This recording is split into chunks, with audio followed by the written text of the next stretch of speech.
Higher secondary class 12 semester 3 আমি ইউলিসিসের third পার্টটা পড়াচ্ছি, তোমরা মন দিয়ে শোনো। There lies the port, vessels puffs her sail, there gloom the dark board seas, my mariners, souls that have toiled and wrought and thought with me.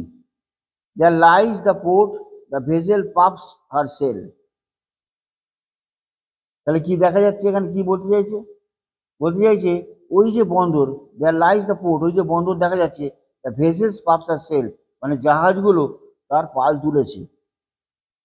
There গ্লোম at dark, সেগুলো ওই যে মেঘাচ্ছন্ন, ব্রড সিজ, গভীর প্রশান্ত প্রশস্ত সাগর, আর আমার সঙ্গী নাবিকরা, মাই ম্যারিনার্স, মানে শ্রমিক নাবিকরা, সোলস দ্যাট হ্যাভ টোয়েল্ড, যারা প্রচণ্ড পরিশ্রম করেছে, কাজ করেছো আর আমার সঙ্গে ভেবেছো, and wrought and thought with me, মানে তাদের কথাই বলছে, ওই নাবিকদের কথাই বলছে যারা জাহাজে তা পাল তুলেছে। ওই যে দূরে বন্দর দেখা যাচ্ছে, সেই অন্ধকারের মধ্যেই কালো অন্ধকার চওড়া সমুদ্র, মানে প্রশস্ত সমুদ্রের মধ্যে ওই নাবিকদের দেখা যাচ্ছে যারা কী করেছে না পরিশ্রম করেছে। দে হ্যাভ টয়েলড অ্যান্ড রট, এবং কাজ করেছে আমার সঙ্গে যারা ভেবেছে। That ever a frolic welcome took, that ever with a frolic welcome took the thunder and the sunshine, and opposed free hearts, free foreheads, you and I are old. মানে হতে পারে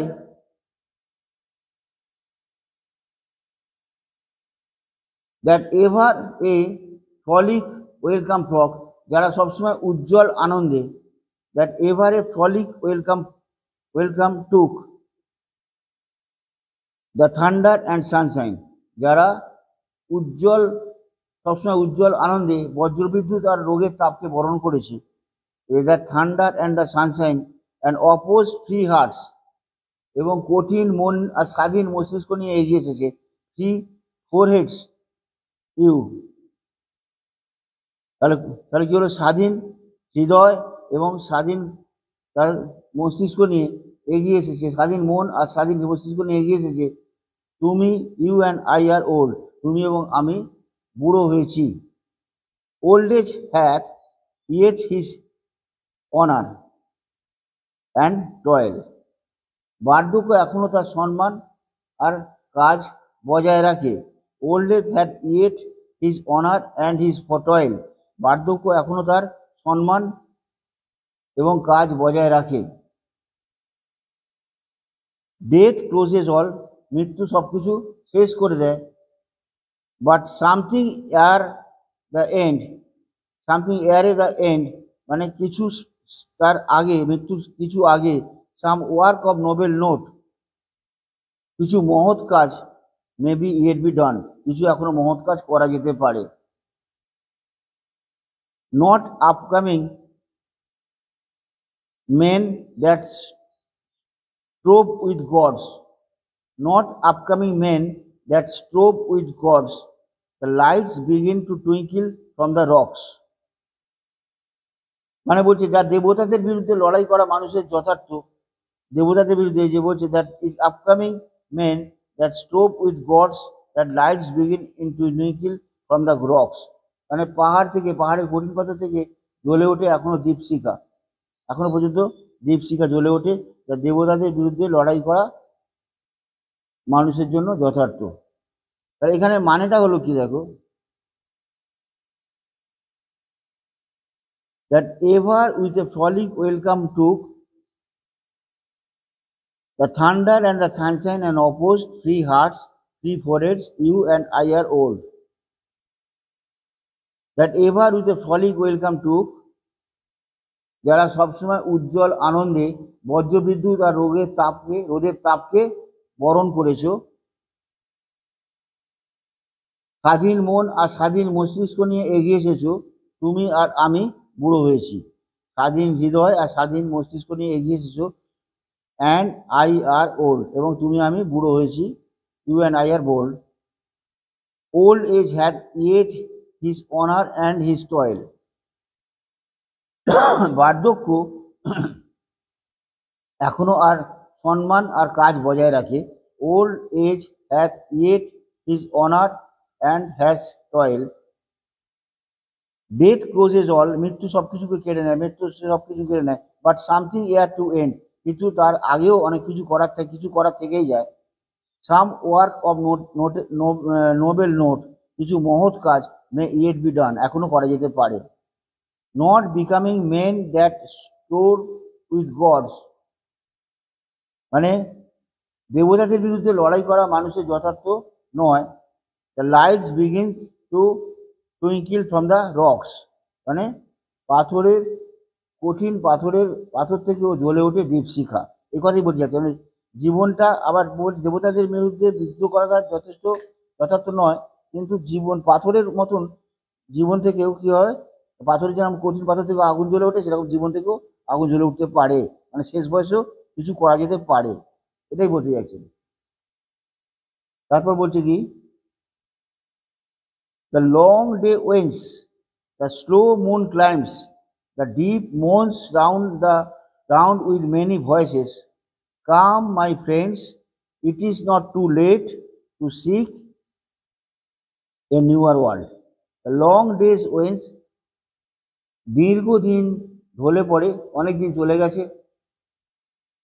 The slow moon climbs, চাঁদ উঠেছে আস্তে আস্তে, and deep moans round with many voices, এবং দেখা যাচ্ছে কি বহু লোকের কণ্ঠে শোকের গান শোনা যাচ্ছে, বহু কণ্ঠে শোকের গান শোনা যাচ্ছে। ভয়েসেস, মোনস রাউন্ড উইথ ভয়েসেস, মানে শোকের গান, মনে শোক হচ্ছে, দ্য ডিপ ভয়েস, শোকার্ত গান শোনা যাচ্ছে। কাম মাই ফ্রেন্ড, বন্ধু এসো এসো, আমার বন্ধুরা এসো, প্রিয় সঙ্গীরা, এখনো সময় আছে নতুন এক জগৎ খুঁজে পাওয়ার। It is not too late, এখনো খুব দেরি হয়ে যায়নি। To seek a newer world, নতুন জগৎকে খুঁজে পাওয়ার মতো খুব একটা দেরি হয়ে যায়নি। তো এসো বন্ধুরা, এসো সাথীরা, এসো, এখনো পর্যন্ত খুব নতুন জগৎকে খুঁজে পাওয়ার খুব একটা সময় বেশি দেরি হয়ে যায়নি। কারণ কি বলছে, অনেক বহু লোকের কণ্ঠে শোকের গান যারা গেয়ে এসছে শোনা যাচ্ছে। দীর্ঘদিন ঢলে পড়েছে, ধীরে ধীরে চাঁদ মন্থর গতিতে গভীর সমুদ্রে উঠে গেছে। এই যে বলছে ডিপ মোনস, এখানে বলছে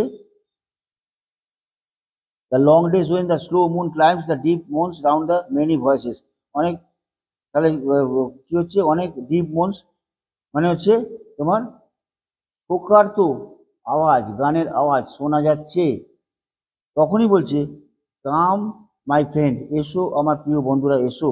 ইট ইজ নট টু লেট, এখনো অনেক বেশি দেরি হয়ে যায়নি। To seek a newer world, মানে এখানে বলতে চাইছে রাজা, এটাই বলতে চাইছে যে আমার প্রিয় সাথীরা, তোমরা যারা সঙ্গে আছো তারা এসো, আমরা নতুন জগৎকে আবিষ্কার করব। তারপর কি বলতে চাইছে দেখো, push off and sitting well in order smite, তীর ছেড়ে দাও, সমুদ্র তীরটা ছেড়ে দাও। Sitting well in order smite, ঠিকঠাক সুশৃঙ্খলভাবে নিজেকে তৈরি করো। The sounding furrows for my purpose holds, গর্জমান ঢেউয়ের বুকে, কারণ আমার সংকল্প, ফর মাই পারপাস হোল্ড, আমার সংকল্প আছে, আমি প্রতিজ্ঞা করেছি গর্জমান সমুদ্রের বুকে। To sail beyond the sunset, সূর্যাস্তের পর্যন্ত আমি, বিয়ন্ড দ্য সানসেট, যতক্ষণ না সূর্যাস্ত হয় ততক্ষণ পর্যন্ত আমি পাড়ি দেবো। And the baths of my western stars until I die, and baths of all western stars, এবং সূর্যের উপরে পাড়ি দেবো, যেটা সমস্ত যখন সব পশ্চিমের তারা যেখানে স্নান করে সেখানে পর্যন্ত, যতদিন না মৃত্যু আসে, আনটিল আই ডাই, যতদিন না মৃত্যু আসে, যেখানে সমস্ত তারারা যেখানে স্নান করে, সূর্য যেখানে অস্ত চলে যায় সেখান পর্যন্ত, ততক্ষণ পর্যন্ত আমি পাড়ি দেবো।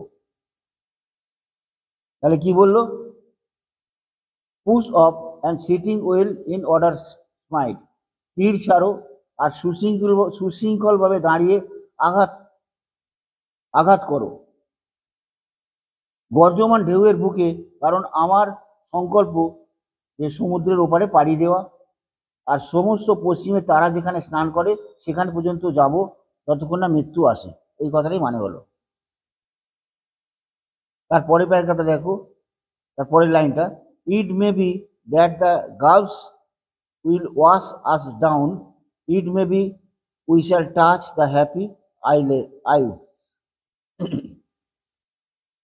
it may be that the gulfs that wash us down, it may be we shall touch the happy isles and see the great Achilles whom we knew, though much is taken, much abides, and though it may that gulfs হতে পারে গহ্বরের ঢেউ আমাদের গ্রাস করবে, it may that gulfs would wash us down, এই গহ্বরে সমুদ্র গহ্বরের ঢেউ আমাদের গ্রাস করে নেবে, it may be well we shall touch the happy isles, আমরা দেখব মহান অ্যাকিলিসকে যাকে আমরা চিনতাম। এখানে বলছে উই সি গ্রেট অ্যাকিলিস, তার আগে ক্লানটা কি লিখেছে, it may be shall touch happy island isles, it may be shall touch, আমরা পৌঁছে যাব সুখের দ্বীপপুঞ্জে, হ্যাপি আইলস মানে হচ্ছে সুখের দ্বীপপুঞ্জে, উই শ্যাল টাচ আমরা পৌঁছে যাব। তাহলে কি হলো, সমুদ্রের গহ্বর হয়তো আমাদের গ্রাস করে নেবে, কিন্তু আমরা অতল গহ্বরের মধ্যে থেকেও দেখা যাবে যে সুখের দ্বীপে আমরা পৌঁছে যাব। অ্যান্ড সি দ্য গ্রেট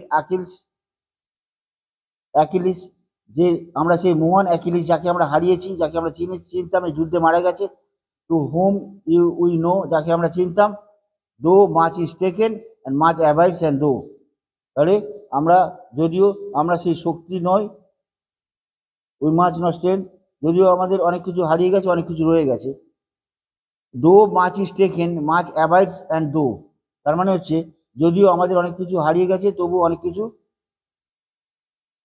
রয়ে গেছে, and we are not that strength, আমরা সেই শক্তিও নয় যা একদিন ছিল, হুইচ ইন ওল্ড ডেজ, যা একদিন পুরোনো দিনে ছিল, আমরা সেই শক্তিও নয়, we are not now the strength which is an old days, পুরোনো দিনে আমাদের যে শক্তি ছিল সেই শক্তিও নেই, মুভড আর্থ অ্যান্ড হেভেন, পৃথিবী আর আকাশকে যে আন্দোলিত করেছিল, মানে পুরোনো দিনে অনেক আগেকার কথা বলছেন, যে অনেক আগের দিনে আমাদের যা শক্তি ছিল, যেটা পৃথিবী এবং আকাশকে আন্দোলিত করেছিল, এখন আর সেই শক্তি নেই, দ্যাট হুইচ উই আর, কিন্তু তবুও যা আছি আমরা তাই আছি।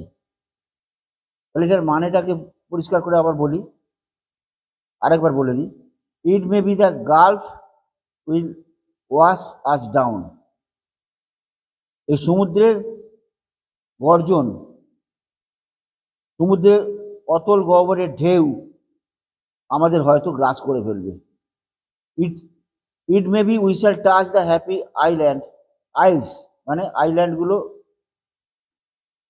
সুখী আইল্যান্ডগুলোকে হয়তো আমরা ছুঁতে পারবো, মৃত্যু গ্রাস করার আগেই হয়তো আমরা ছুঁতে পারবো, যে সমুদ্রের গর্জন যে আমাদের গ্রাস করবে, সমুদ্রের গহ্বরের মধ্যে আমাদের যে গ্রাস করবে, তার আগেই হয়তো দেখা যাবে আমরা পৌঁছে যাবো এই সুখের দ্বীপপুঞ্জে, and see the great Achilles whom we knew, যাকে আমি জানতাম, এই অ্যাকিলিস যে বীর যোদ্ধা ছিলেন তিনি মারা গেছেন, though much is taken much abides and though, যদিও অনেক কিছু হারিয়ে গেছে তবুও অনেক কিছু রয়ে গেছে, we are not now the strength which in old days moved earth and heaven, এখন আমাদের সেই শক্তি নেই যে শক্তিতে আমরা পৃথিবী এবং আকাশকে কাঁপিয়ে দিয়েছিলাম, আন্দোলিত করেছিলাম, and that which we are, কিন্তু আমরা এখন যা আছি তাই আছি।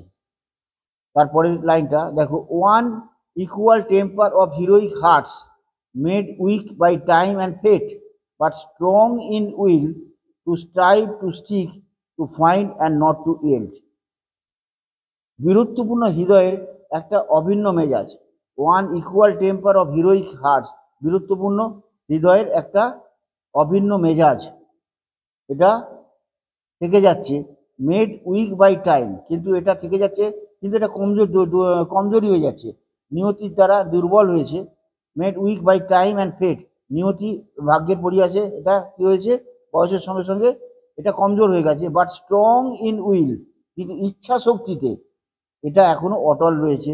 Two strive, to seek, to find and not to end, মানে ইচ্ছা শক্তিতে দেখা যাচ্ছে কি এটা এখনো সংগ্রাম করতে, খুঁজে পেতে, আবিষ্কার করতে, কখনো না হার মানতেই প্রস্তুত। মানে এতটাই ইচ্ছা শক্তি যে সেটা এখনো পর্যন্ত দেখা যাবে যে কোনো কিছু সংগ্রাম করতে, খুঁজে পেতে, আবিষ্কার করতে আর না হার মানতেই প্রস্তুত। তাহলে কবিতাটা আমি পুরো পড়ালাম। তো thank you very much for watching. তোমরা ভালো করে শুনেছো নিশ্চয়ই। কোনো অসুবিধা হলে আমাকে কমেন্ট করো। আর অবশ্যই আমি ভালো লাগলে অবশ্যই এটাকে সাবস্ক্রাইব, লাইক, সাবস্ক্রাইব করো। কোনো অসুবিধা হলে আমি আবার এটাকে বুঝিয়ে দেবো। তো তোমাদের এই ভিডিওর লাস্ট পার্টটা আমি শেষ করলাম, থার্ড পার্টটা। তো এবারে আমি এক্সারসাইজটা করাচ্ছি। Choose the correct answer from the alternative given. What is the speaker Ulysses longing for? কিসের জন্য ইউলিসিস এই বীর্যতা অপেক্ষা করছিল? A new adventures and experience. New adventures and experience এটার জন্যই অপেক্ষা করছিলেন। তারপর কি বলছে? What phrase from the poem best reflects Ulysses restless spirit?